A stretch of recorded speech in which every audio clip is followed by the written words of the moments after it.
My name is Madeline Cannon. I'm the Vineyard Technical Officer here at Nye Timber.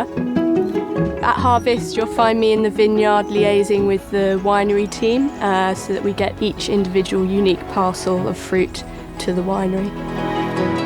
To ensure the best quality crop, we carry out a lot of monitoring in the vineyard. Towards harvest, we look at other quality parameters in the fruit, so looking at acid, potential alcohol, and that allows us to work out optimal time of harvest.